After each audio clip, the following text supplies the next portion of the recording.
Hey everybody, it's Amy. Welcome back to Sassy Seedlings. So today I'm just going to kind of take you around and see what we have going on for fall.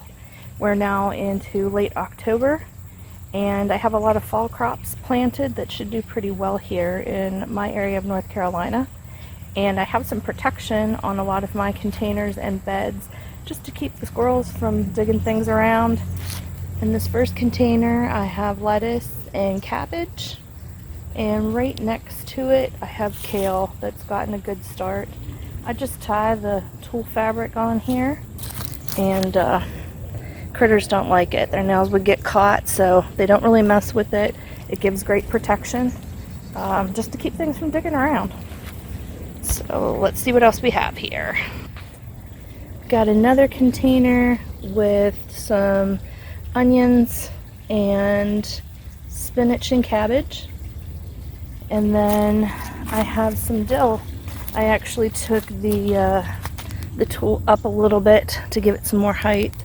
But as the dill gets taller, I'll eventually take this off. I have my raised bed here that I removed tomatoes and things from. And I covered the whole bed, clipped it down with tulle.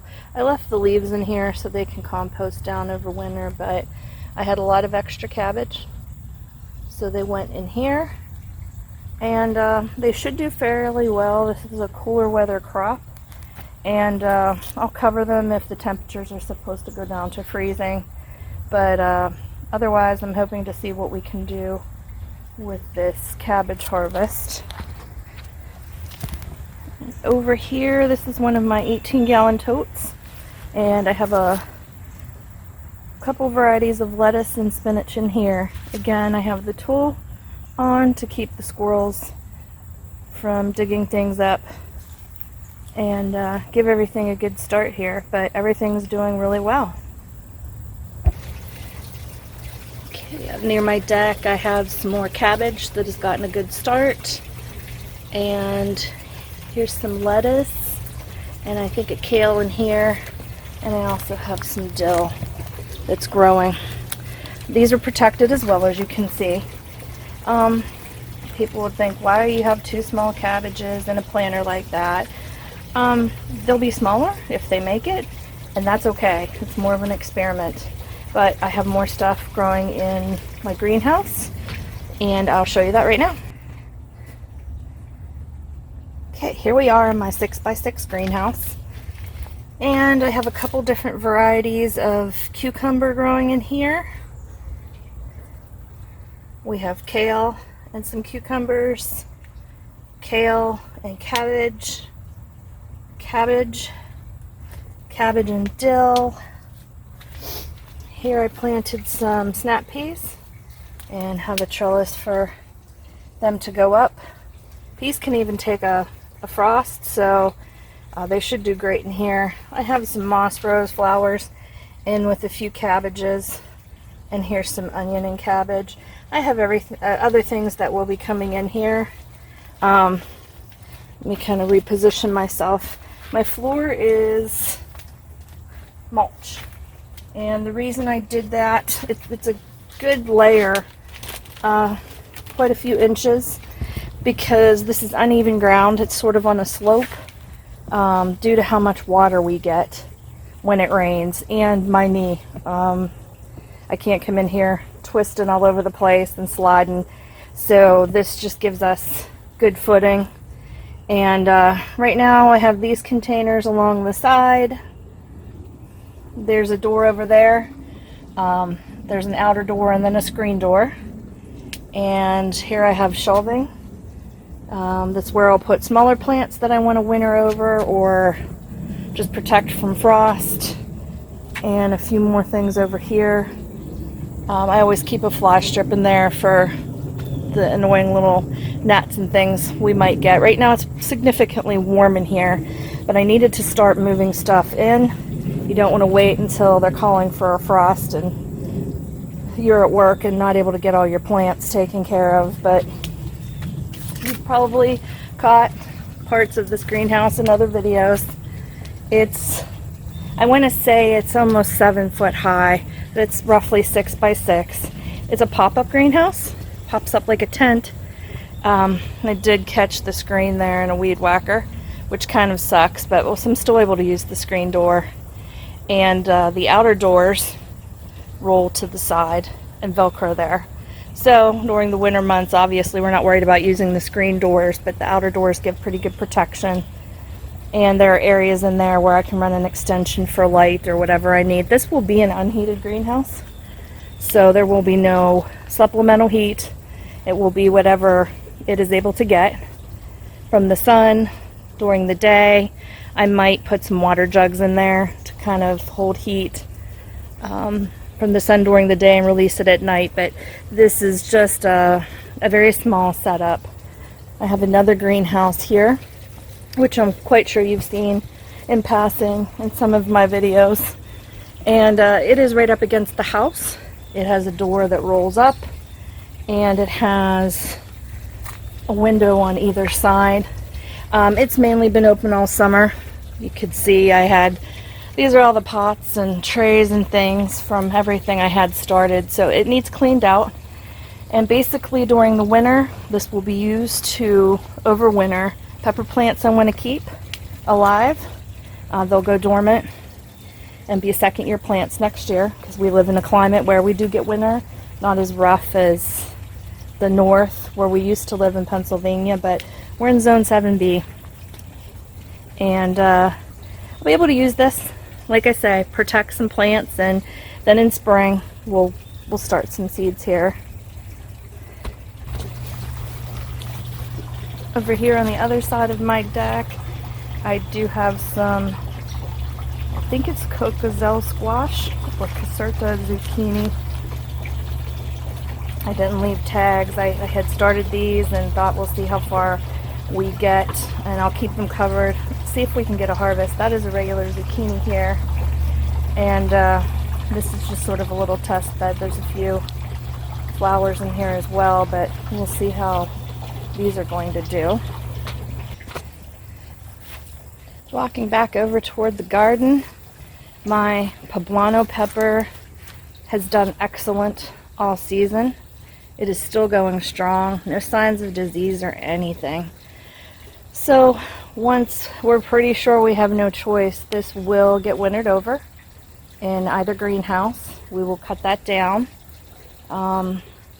near the bottom and let it winter over, but I definitely want to keep this plant going. It produces well, it's beautiful, it's healthy.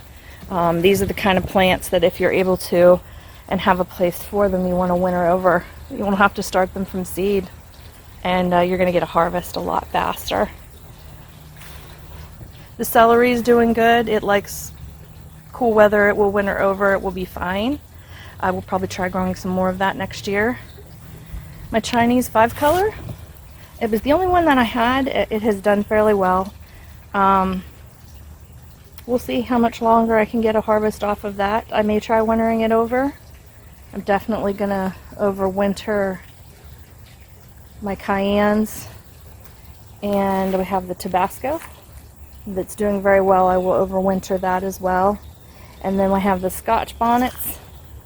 They need to get ripening here. There are so many.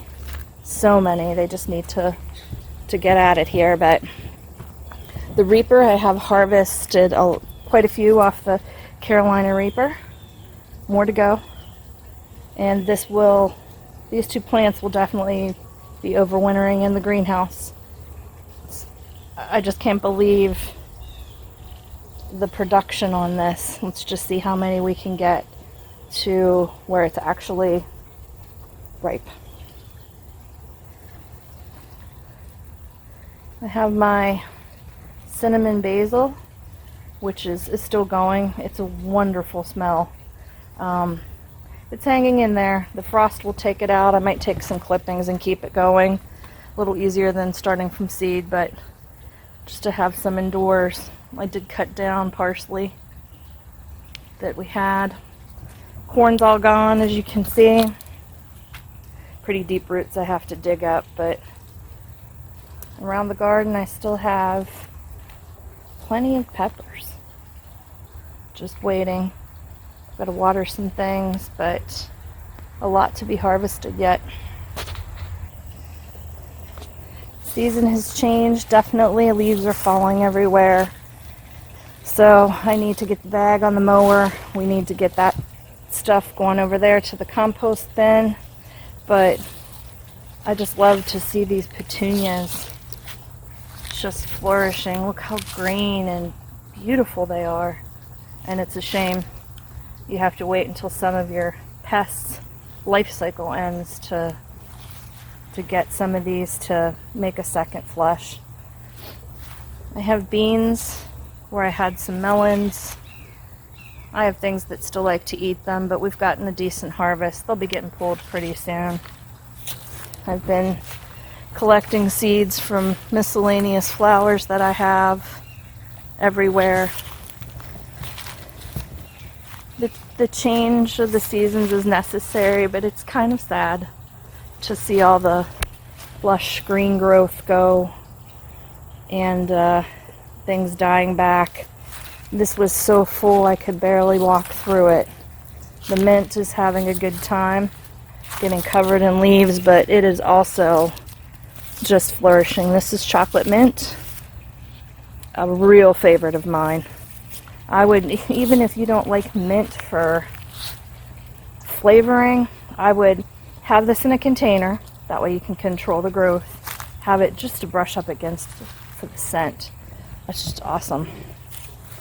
Some plants have been out here and producing like crazy, but as you can see, pest pressure and things are closing in. The leaves are getting pretty bad. So this plant will probably get cut down, but I'm going to try to overwinter it, give it some treatment. I still have a cherry tomato here, but it will be going soon as well, so that pot can be used for something else. My Thai dragon plant, I had to bring that back from the brink of death from, I believe it was spider mites, but it's doing wonderful now, still blossoming, as well as the lemon pepper. So some of these will get wintered over. We'll have a jump start next year on the season. Once I get some of the stuff out of here, here's another raised bed. And I'm not sure quite what's going to go in here. I'm thinking of getting some carrots and stuff started to overwinter. Here's some more beans that some deer that got in the yard enjoyed. But it's finally starting to produce. We'll see if we get anything. If not, we're going to repurpose. This is all my things I had stuff wired up with. I kind of try to keep them in a central location so I can come out and grab them in tags from the other day, if you're wondering what all the green stuff is. But yeah, I mean, we're still getting production.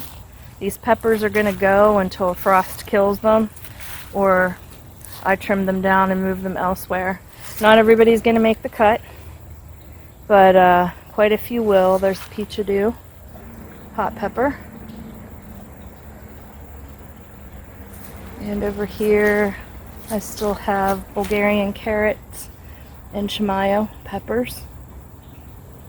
Just a lot of different things still going. And that's why I enjoy living here in North Carolina. We get the change of seasons where we are. We don't get the harsh winter. And our growing season is much longer. Here's another shot of the extra cabbages I have. I mean, it's a beautiful late October day. It's in the 70s. Our lows have been getting down, but it's allowed for great recovery. Look at that sweet marjoram. Just beautiful. It's another one that's smells amazing. So, just an update for you. We'll close out with another shot of the Reaper, and I'll be back keeping you up to date on everything as we get more progress going with the greenhouses. Thanks. Have a great day.